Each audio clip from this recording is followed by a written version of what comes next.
Hello Facebook land. This is the only second live video. Oh my god, and the screen did it just start now? I'm gonna back up. Hello Facebook land. This is the only second live video I've ever done on Facebook, and I see that it has the little red live thing going on, so I think this is good.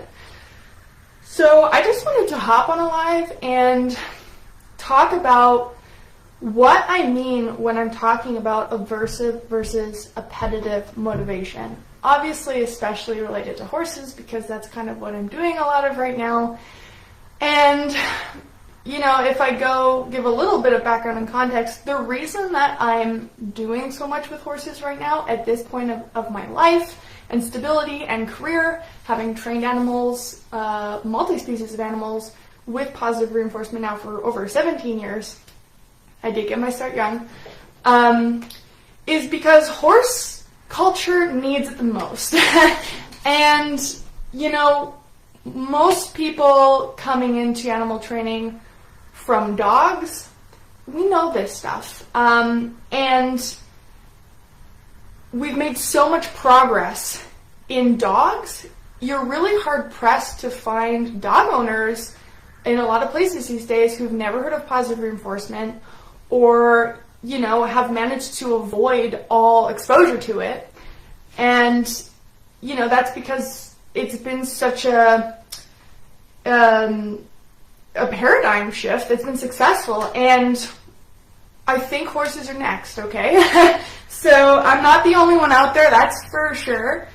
And I'm not even the only one out there who came into this animal training and behavior industry, you know, from, you know, an academic perspective, who got their start mainly with dogs, who are now moving and transferring and involving other species and horses too. So anyway, for the people who will actually watch this and because they actually care and they actually want to know, I just wanted to make this easy on myself to hop on a live and just like throw some stuff out there so it's out there if you want it.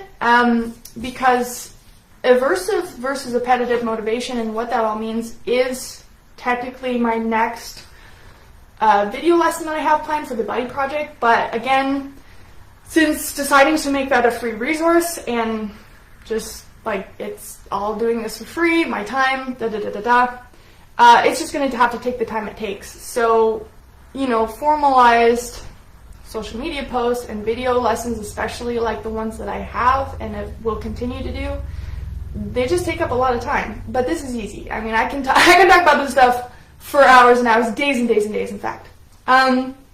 So let's just like explain some stuff, you know, because it's easy for me here. And now that I'm thinking about it, the only other thing that I want to say first too is for my training friends and colleagues, I've talked to a few people about this, but I do have a in-person live clinic in the works that's planned that specifically is for introducing more horse owners and practitioners to the understanding of behavioral motivation and you know, aversive versus appetitive motivation specifically as well. And I think that topic of let's teach more people to understand the motivations behind the behaviors they're seeing everywhere, because they will see it everywhere. And once you understand the difference between aversive and appetitive motivation, if you really do understand it, you can't unsee it. And for me, I feel like that's the really important foundation to understand to kind of get the ball rolling for a lot of people. So, what is an aversive and what is an appetitive? Well, for the people who have watched my Intro to Applied Behavior Science webinar, I do mention very brief descriptions there. Basically, an appetitive is something, and we'll use animal terminology here. I'm not going to get to, you know, we'll be general, or brief rather. An appetitive is something that an animal wants, desires, and therefore is willing to behave for. We can use appetitives as a consequence for performing behavior because the consequences of behavior is what drives behavior. Remember, it's never what you have in the moment. It's what the animal has learned from the past, from their past learning history, in a contingency of, if I do this, then this can happen. Or if this particular stimuli happens in the environment, then that means this next thing is going to happen. And if we put it in the framework of antecedent behavior consequence, which we use in training, which basically means the A is something that happens before that signals the availability of a behavior consequence relationship. So what that looks like when we intentionally mean to teach our animals cues is, first of all, and by the way, this is all in the Intro to Applied Behavior Science webinar, so go watch that because I was able to break it down and explain it, in an edited way that will make more sense, possibly, than I'm explaining now. But again, in brief, basically what we do when we teach is we first establish the relationship between a behavior and a consequence. If you behave, then this consequence will follow. And if we're using an appetitive as a consequence, then an animal learns, if I do this, then this follow-up thing that I actually want and I want to happen, happens. So through that is where we can start to grow behavior. We're not only teaching behavior to happen, but we can actually shape behavior as well. And that's where we get, we start with something very small. For example, in a reverse round pen setting, I take a step and maybe incidentally, behaviors usually start incidentally when we're shaping, given, we can have a lot of, clever environmental management as well that increases the likelihood of the behavior we want to happen and decreases the likelihood of behaviors we don't want to happen. But anyway, learn that in my course, by the way. It's what we call molding.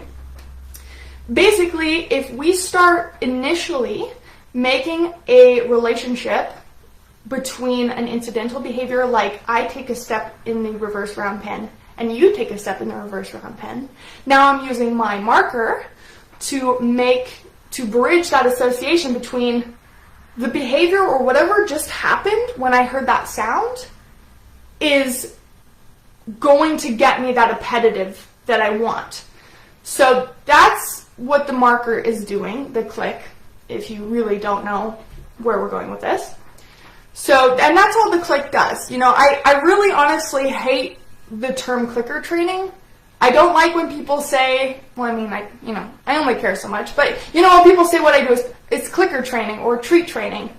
There's so much wrong with that. First of all, it's not about treats. It's specifically with horses, we aim to use a low value, normalized food item.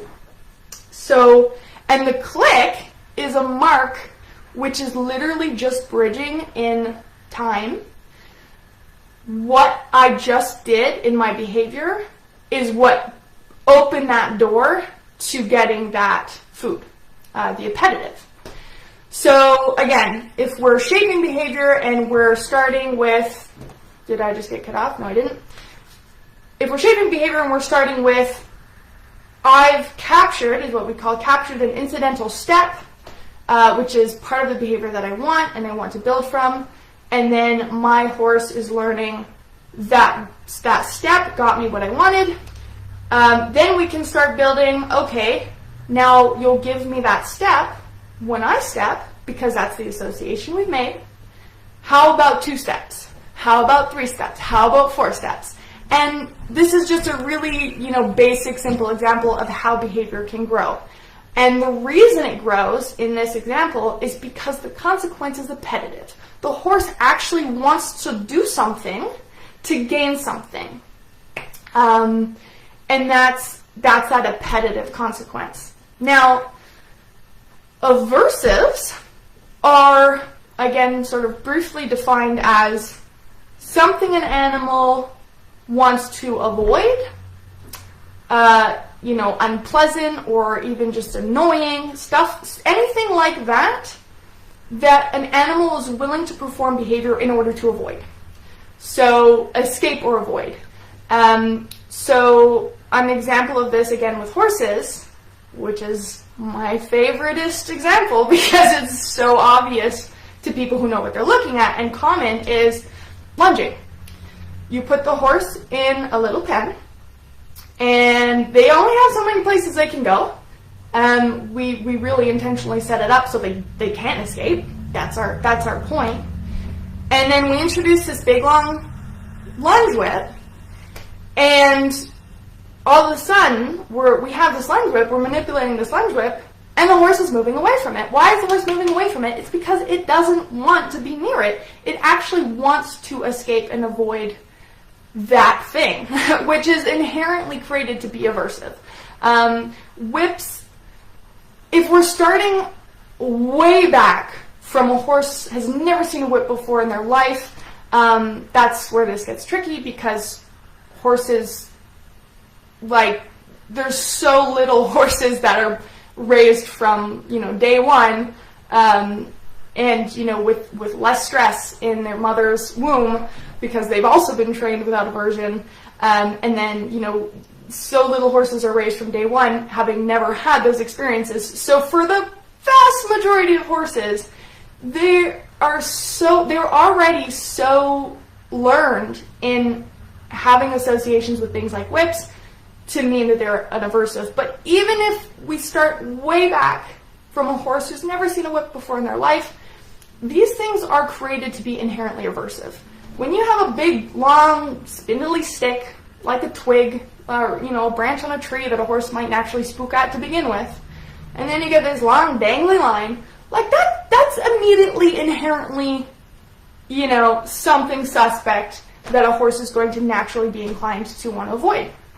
So the way that lunging works is you have this horse with no other option, and you don't want them to have any other options. That's how you feel that you're getting the behavior you want. And you're introducing this lunge whip, and once you know it, the horse moves away from it. And you can get a horse to go so much faster that way too. You bring the lunge whip closer, you shake it about. If a horse is doing something you don't want, you can do any number of things. You escalate. You're always escalating the aversion, because if the horse is not doing what you want, that you have that available to you, right?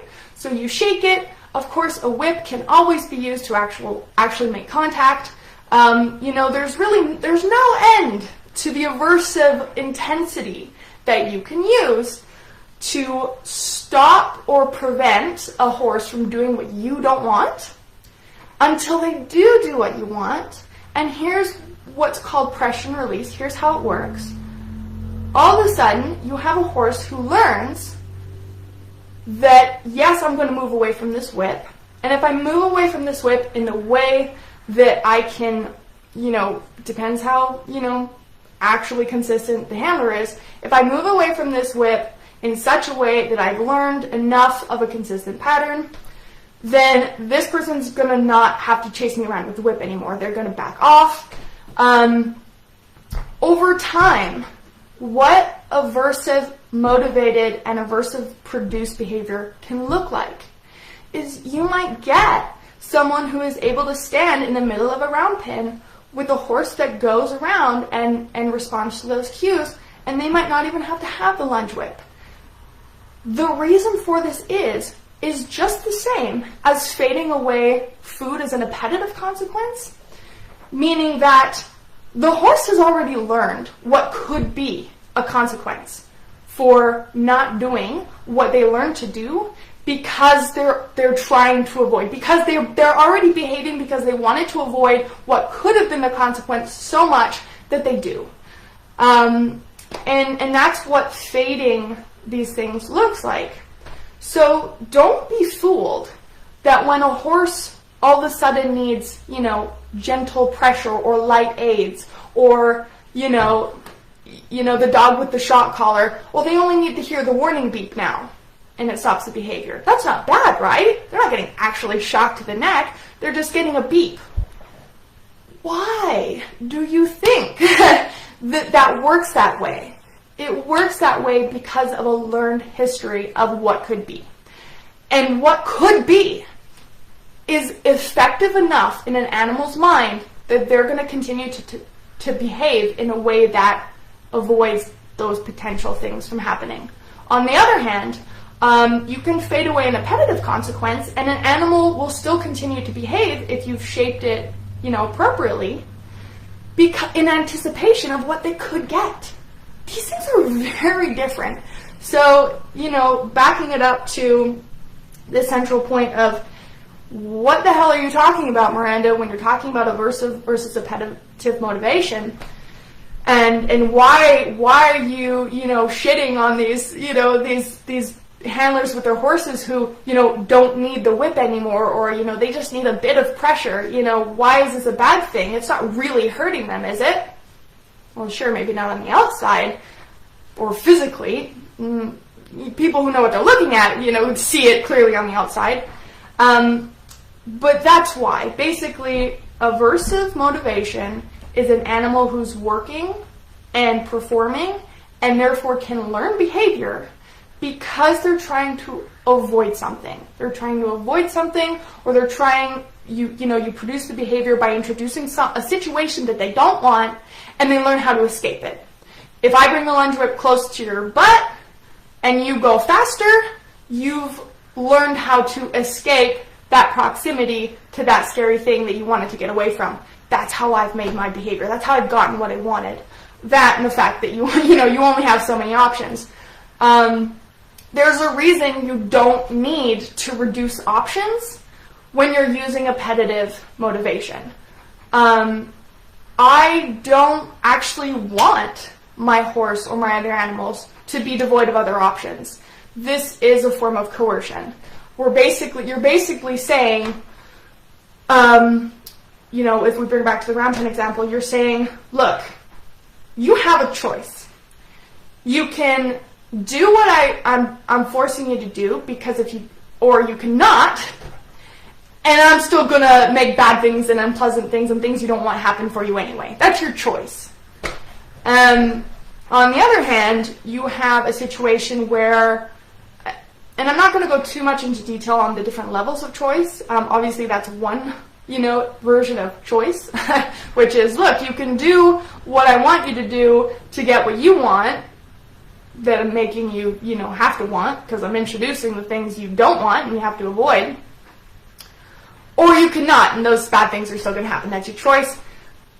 On the other end of the spectrum, though, you get, look, you can do what I want, or you can do what you want. You can do whatever else you want, and the consequences are going to be the same, And this is why, trainers who stay away from aversives and use appetitive motivation will use things like low-value hay cubes and hay pellets in an area where the horse not only has a choice between their space, they have a choice to not engage with you. We're not harassing them to come to us and engage in these training exercises. So that's one version of choice is, look, you can work with me, and I have the hay pellets over here. They might not be over there, but you still have your full autonomy of your body and your space. Or, you can come over here and work with me with hay pellets, or go over there and eat your hay, right? So that's part of the reason we aim to use that kind of low-value stuff, like hay pellets, in areas where they already have access to hay, is to make that more of an actual choice. So we're avoiding as much coercion and, that unbalance as possible. I think I covered a lot in 19 minutes, and that was really just the point. Look, again, you don't have to watch this. If you've watched this whole thing so far, good for you. Because you actually care. You actually care and want to understand why we get our horses to do what we want. You actually want to understand their experience in this. Because you care. And it is okay if you don't know this stuff.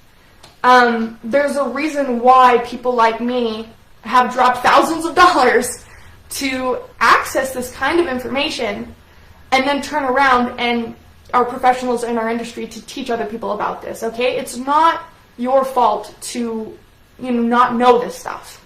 And it's certainly not your fault in the horse culture, in the horse, world, to not know this stuff, because you've heard so much BS.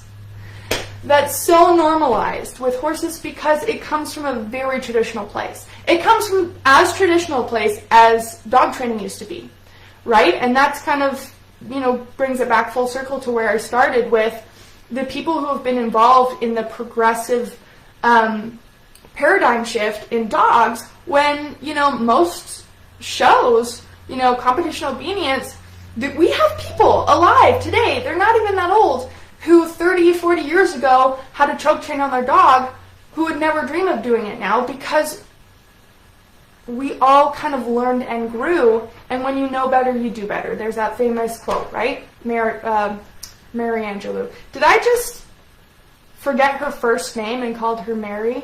Because I know a Mary. Someone's gonna get mad at me for that.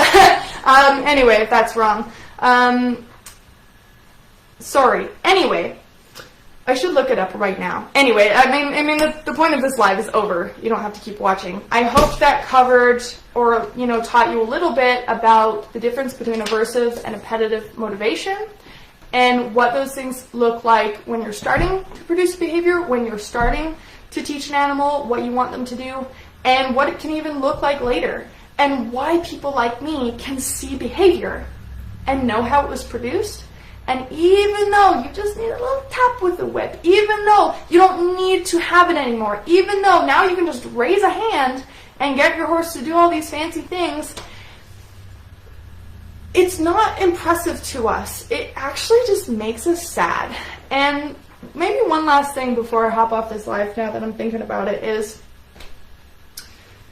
I wish more people understood how much shit people see in this professional industry, how sad even those, why don't you like this? It's not such a big deal. Sure, it's aversive motivation, but they don't really need, it's not causing them pain, except psychological.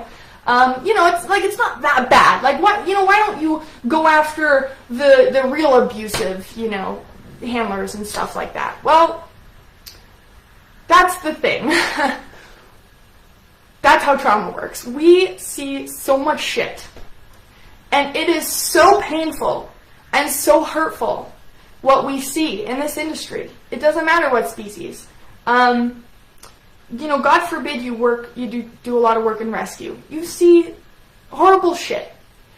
And the more you understand this stuff, just even understanding how behavior is motivated and produced, you can't unsee it. So, yeah, we might say something that doesn't make us your favorite people. Or, at best, I think, and what I try to do is I keep my mouth shut, right? I keep my mouth shut. I see the practice all around me, and I knew I was getting into that, when I got more and more involved with horses on purpose. And I keep my mouth shut. And I let people have their enjoyment if they have it. And I'm certainly available to people who want to learn and understand and do better. Those are my favorite people. I'm not cutting you out, right? That's the last thing I'm doing for those people who actually want to learn. That's why I'm here.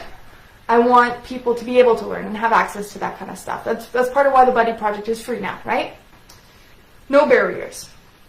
The only barrier is going to be yourself.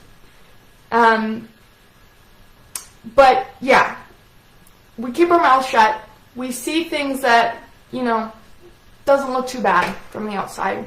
People who don't understand wonder why, we get upset or keep our mouths shut, But you can't unsee this stuff. And it really, really hurts us. Because we do understand enough.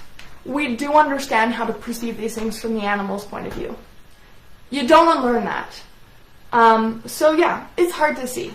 And I just wanted to say a little bit on that note. I'm sure time, later I'll have been able to formulate, more of a precise, formal, statement or piece of content or whatever it is around that point.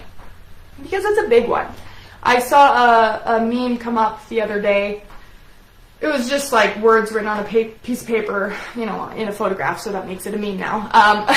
But it said, before you criticize someone's anger, I might be messing up, but the basic gist is before you criticize someone's anger, look at their pain, basically. And that is so common in my professional industry. And for the people who don't know, and if you're, most of my friends and colleagues who do this, you guys know this stuff. But I wish more people you don't have to be a professional in this industry to understand and empathize a little bit with us. That the reason you don't like us and what we say and, what we keep our mouth shut about and look the other way, it's not because we're mad at you. It's because of the pain that comes from how much we actually care about the animals. That includes your animal, okay? So, we don't become these nasty, bitter hags for no reason, okay? We really care about your animals. And if you want to care about your animal similarly, if you want to learn, we're not going to judge you for not knowing now. If anything, we judge people who, because you see this, no need to follow just my, reactions to things to see the dumpster fire that goes down on the internet. But basically, there are people who don't want to fucking learn. They don't give a fuck. They want to beat their animals. They want to do what they do. They want to get stuck in that cognitive dissonance between, I'm not harming my animals, you're overreacting, and I'm just gonna keep being ignorant. Those are the people we judge, okay? And, it's not really about them. Again, it comes down to that place of, this stuff hurts us because it hurts the animals. And worse, are all those people in between. They don't know what to think. They don't know what to know. They don't know who to trust. They do care about their animal. And, maybe they don't have access to this information, or they do feel put off from how bitter this professional side can be. But we're not cutting you off. We're not cutting you off from the education. The reason we're sad is because people who don't want to know. That's what makes us sad. That's what makes us bitter. The people who want to know, fucking open arms, okay? Because it's not just sad that we have to see the animals go through this. We're sad about the loss of potential between relationships as well. My, operating as name these days, Animal Empowered. If you go to my website, animalempowered.com, you will see a little bit of an inference to a story that is about the fact that I'm the way that I am today because I got to be, because of my relationships I've been able to build with animals and how I understand them. And the freaking joy of that and the actual amazing relationships you can build. And I see those people in between who really care and they want that, and they're stuck between this gap of actually caring and, maybe being too afraid, or for whatever reason is going on in their life that they can't make that leap yet to actually learning about this stuff with an open mind. So that part makes us sad too. Really, it is freaking tough to be in this industry as a professional. It is so hard to go to Barnes and see the absolute BS that goes on there for everybody involved. But yeah, to add icing to the cake, people, come at people like me and think, oh, we're overreacting, or, we're entitled, we're stuck up, da-da-da-da-da. I can do my best to keep to myself, and we're not blind. We see the interpretation people get, we see the reputation we get.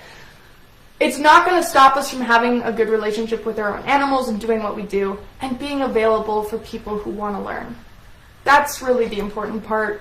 Let us deal with the shit we get. Let us deal with it. We know what we're doing. We know what we're into. The people who have been doing this for years and years and years, there's not a fucking new thing that we hear. There's not. You can say whatever you want to say about excuses or, your animal's special, this, that, and the other thing. We've heard it all. We've seen it all. This is not new to us. We might give you some kind of canned, gentle answer, but what you've just told us, we've heard 1,000 times. And, maybe we just don't want to deal with it in that moment. Maybe we just smile and nod. And I just wish more people understood why, So, there's an extra 10 minutes for you. I'm going to hop off this video now. Cheers. Love your animals. By the way, I want to make some kind of post that says, because I thought about this the other day, especially if you saw the video of Buddy going on the track for the first time, which made me honest, I actually cried. I was like, oh my God, I'm so happy. That I can, give him this and give him this life, because he was clearly so happy, and it makes a difference.